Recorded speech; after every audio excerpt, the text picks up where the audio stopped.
I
think Ted was 18 when he wrote this song.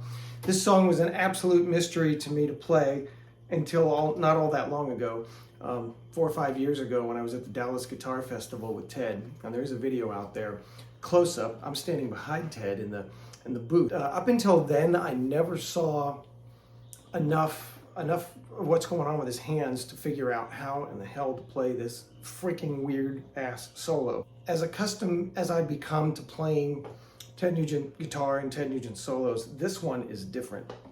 It's just flat out wacky if you ask me, and it's super cool. So through the course of this video, I'm going to try to go through it a little bit slower. So it's as simple as an A major bar chord to a C major bar chord. Again,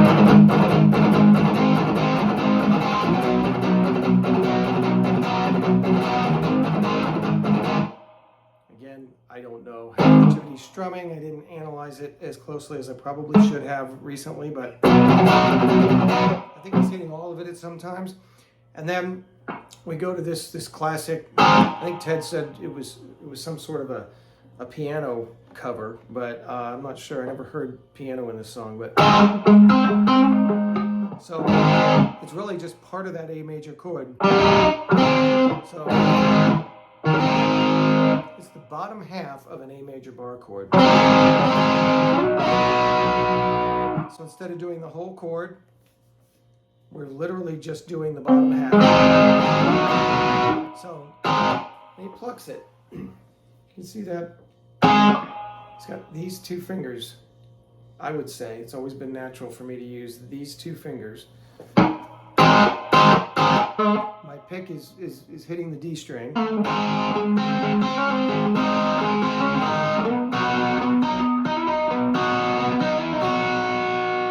here's where the fun begins. Now I've got this on about half of the treble, maybe a little more than half. It's just a guess. I've got this all the way up because we've got to get the sustain in there. So when I flip to this,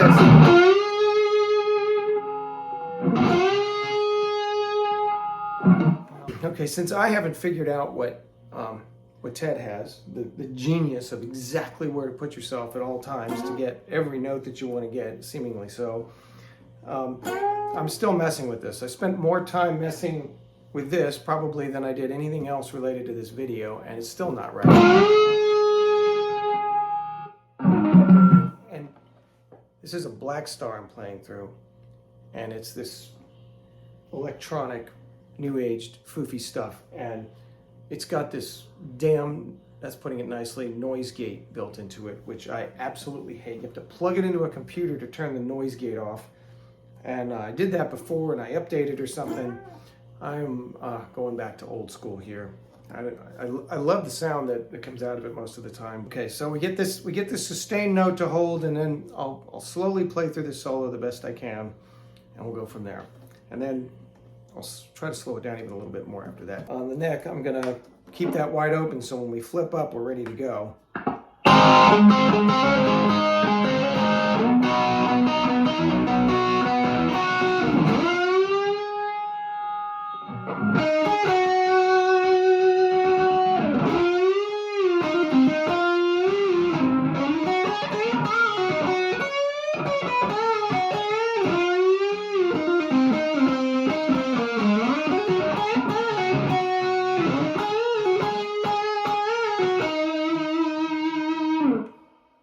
So that's pretty much the solo that's been wigging me out for 30 years or more. It starts on the G string on what looks like to be the 11th fret because it's right before my two little dots.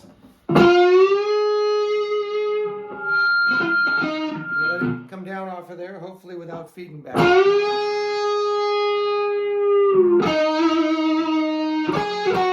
It backs up a half a step and jumps down to the B string.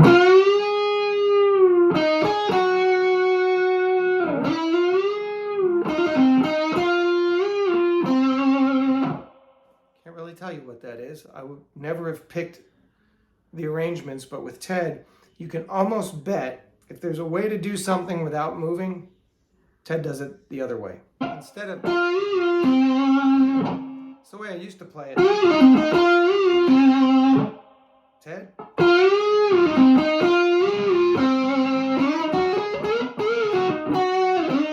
Here I get this little triad-y looking pattern in my head because I don't know what the hell I'm talking about when it comes to guitar. I just know how to play it.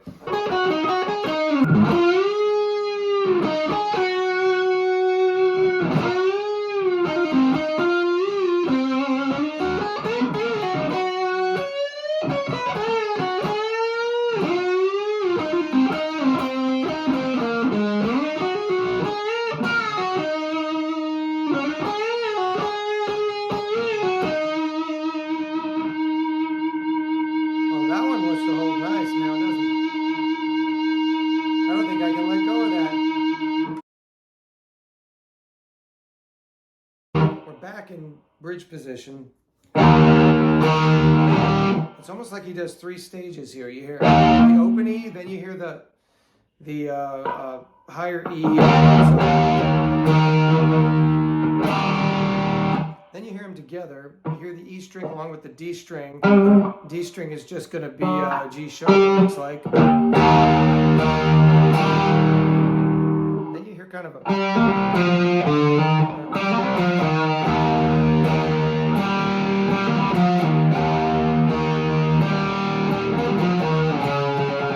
slides it down onto the D. Can't hit the E anymore. You kind of hear it.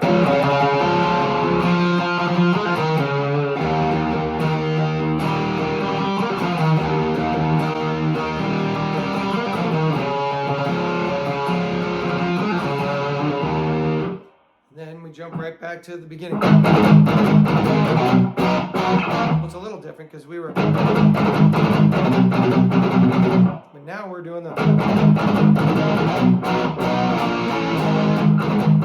Again, it's just bar chord, A major to the C, and then just chromatically down a few.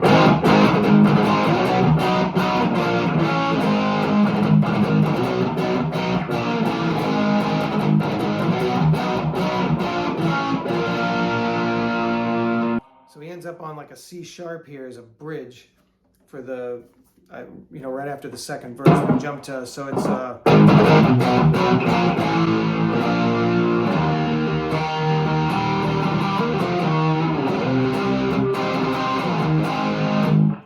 a minor to A major.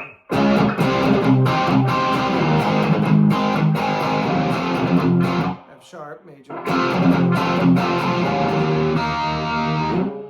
E chord major in first position. So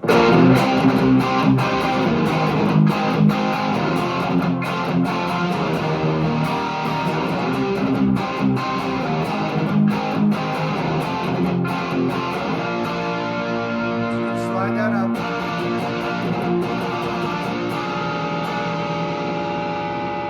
Puts that little thing in there that I'm sure is called some kind of seventh, probably, because whenever my pinky goes there, I just say it's some kind of seventh, but you all know more about this stuff than I do, but that's what you do. Just do that and it'll be all right. You ready?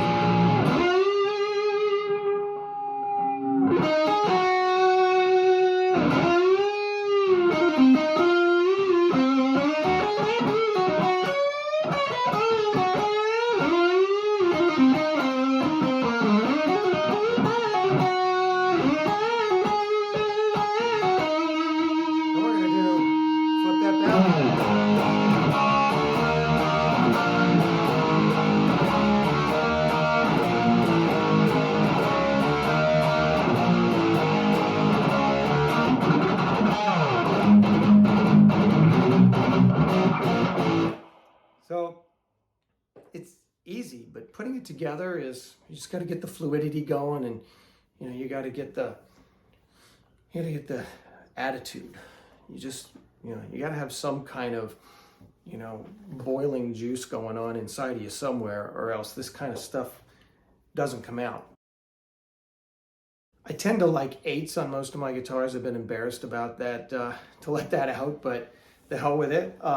I like eights. Why have any resistance if you don't need it? I will say on the Byrd, it was so slinky that I was pulling them off the fretboard too easily.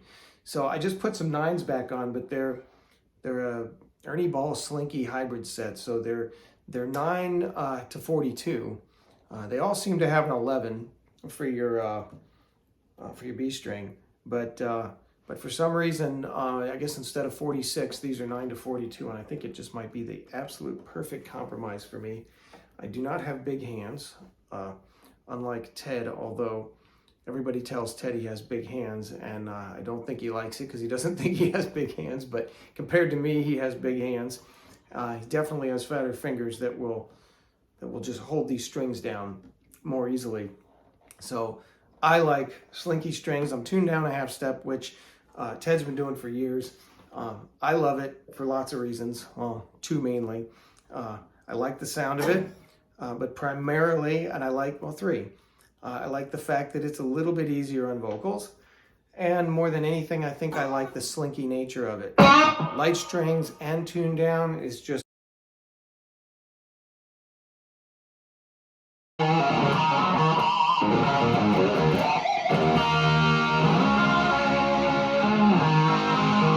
slidey thing that Ted does really takes some strength, and you build up some resistance right here on this finger. That's I got this from watching him, but from being around him, he's told me, over and over, make sure you're supporting that finger with that. You're kind of squeezing against the ball of your finger the more I think about it here.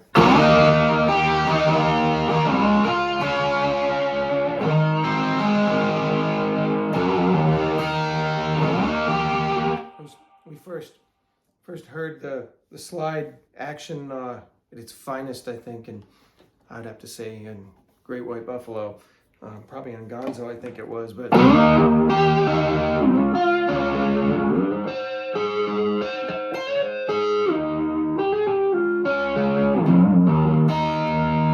still